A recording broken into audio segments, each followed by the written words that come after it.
Dear students, in my today's video lecture, I am going to discuss about the composition of the British Parliament. As you know, British Parliament is a bicameral legislature. It consists of two houses, House of Commons and House of Lords. House of Commons is the lower house. Now let me discuss about the composition of the House of Commons. House of Commons is the lower house of the British Parliament. It is a representative house.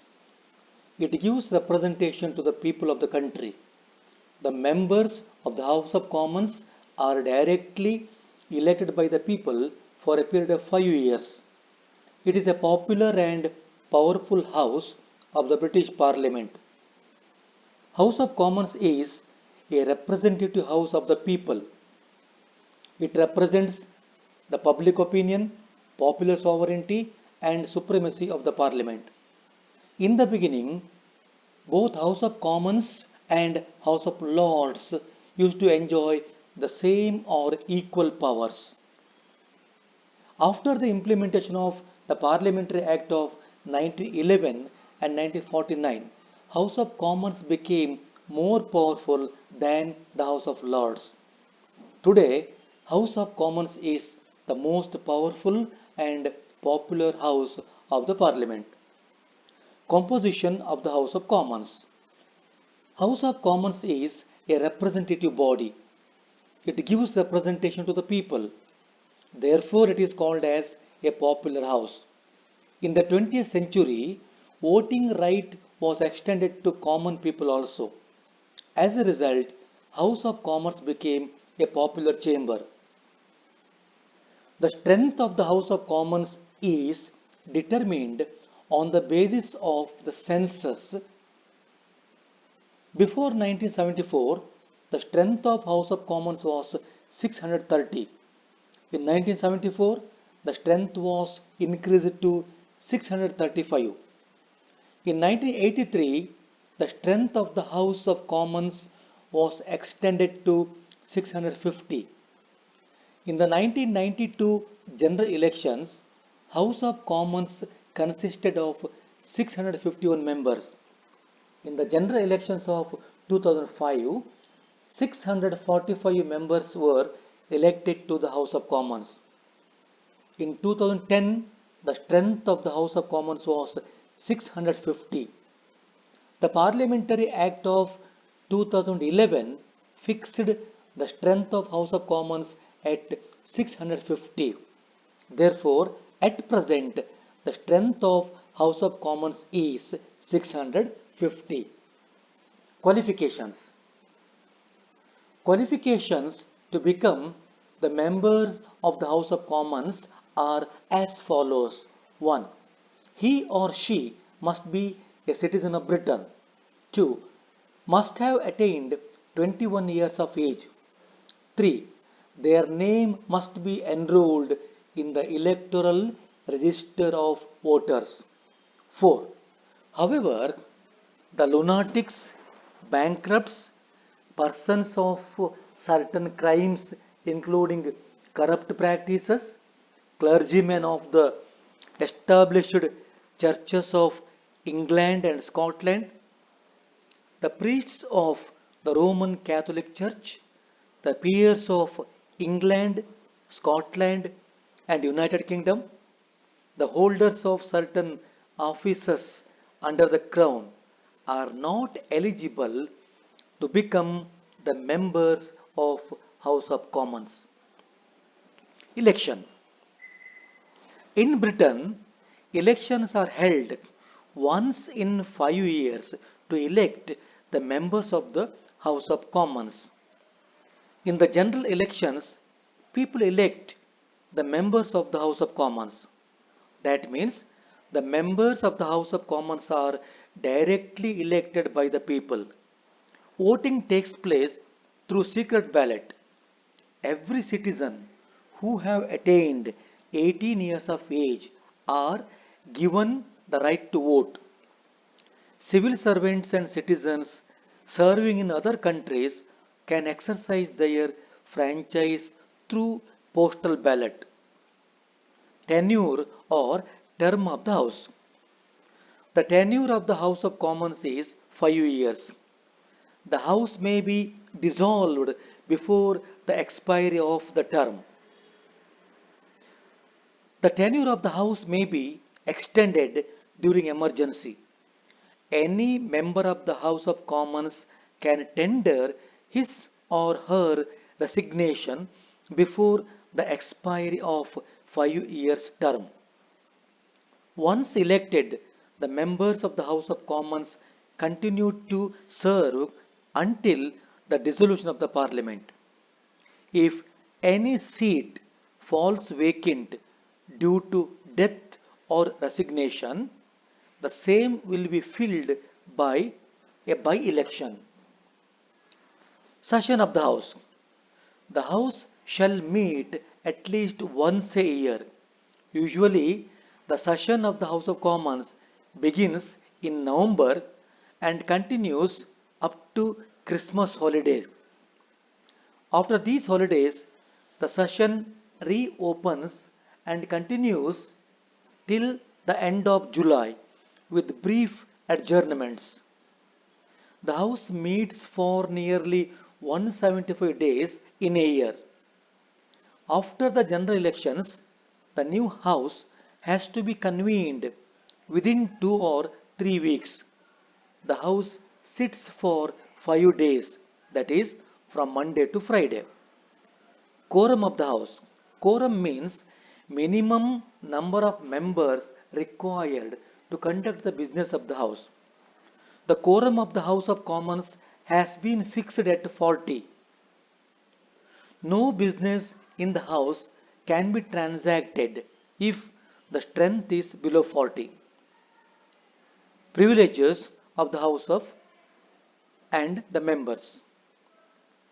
The members of the House of Commons enjoys the following privileges. 1. The members enjoy maximum freedom of speech on the floor of the House. 2. No action can be taken against any member for their expression in the House. 3. The members are free from arrest in civil offence during the session and 40 days before and 40 days after the session of the House. 4. The House alone can judge the qualifications of its members. 5. Proceedings in the House are regulated by the rules of procedure of the House and its judgment is final. 6. The House can punish any person whom it finds guilty of contempt of House. 7. It is the right of the House to publish or get published its proceedings. Powers and functions of the House of Commons. The House of Commons is the most powerful house of the British government. It exercises large number of powers. The House of Commons enjoys vast legislative, financial and executive powers. Since 1911, the House of Commons enjoys supreme law-making power.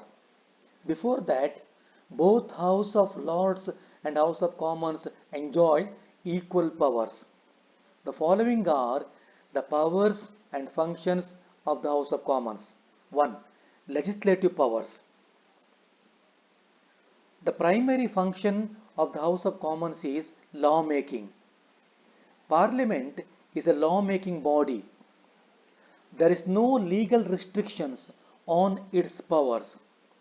In theory, law-making is the task of the Parliament as a whole, that is, the King, Lords and Commons. But in practice, the role of the King in lawmaking is just a formality. The Parliamentary Act of 1911 and 1949 have drastically curtailed the legislative powers of the House of Lords. All important bills are originate in the House of Commons and it decides the fate of such bills. A bill passed by the House of Commons will be sent to the House of Lords for its consent. If the bill is passed by the House of Lords, it is sent to the King for his consent. After getting the assent of the monarch, the bill will become a law. However, the House of Lords can delay the passage of the bill by 1 year. 2. Financial powers. Parliament is the custodian of national purse. The House of Commons is supreme in financial matters. All money bills originate in the House of Commons. A money bill, after it has been passed by the Commons, will be sent to the House of Lords for its consideration. The House of Lords can merely delay a bill for a maximum period of 30 days. If it fails to return the money bill within 30 days, the bill is considered to have been passed by the Parliament.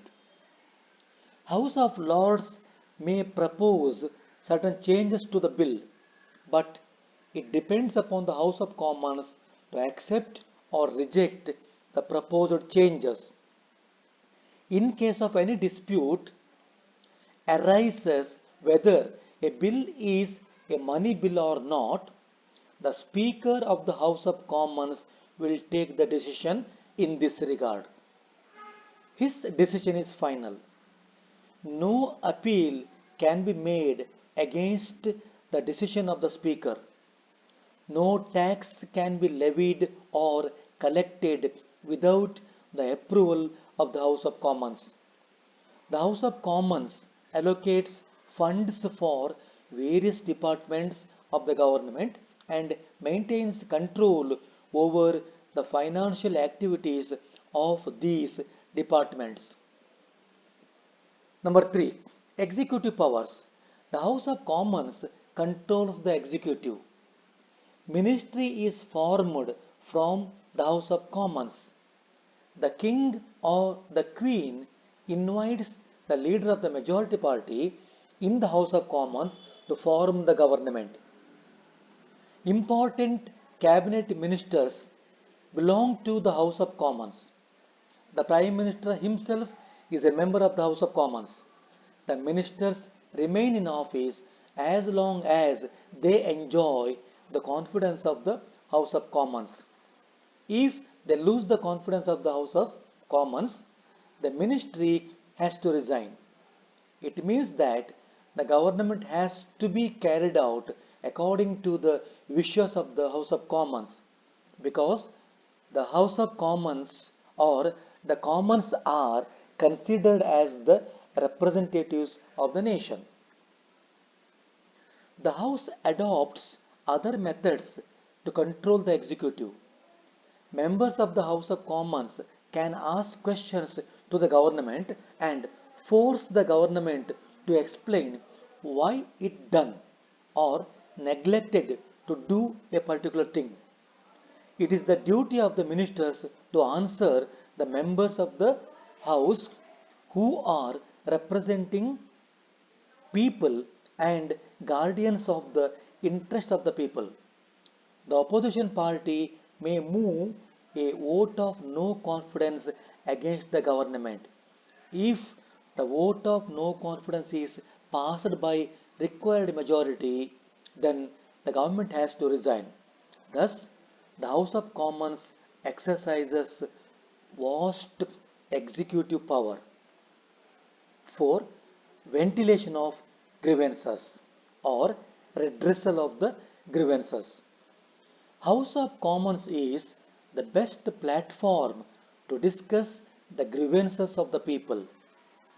The honorable members try to bring to the notice of the government the problems faced by the people of their constituencies and urge the government to redress such problems. Government has to pay attention to such problems raised by the members. This is done through the practice of asking questions and through general debate. 5. Judicial functions. The House of Commons also performs certain judicial functions. The House recommends the monarch for the removal of any judge. The House has the power to punish the persons who are considered guilty of contempt of the House. It has the power to investigate all cases involving the breach of privileges of its members and to punish the guilty. Thus, House of Commons enjoys vast powers in the field of legislative, executive, financial, judicial, etc. If we go through the above functions of the House of Commons, it is evident that House of Commons is a very powerful house. The sovereignty of the British Parliament is virtually the powers of the House of Commons.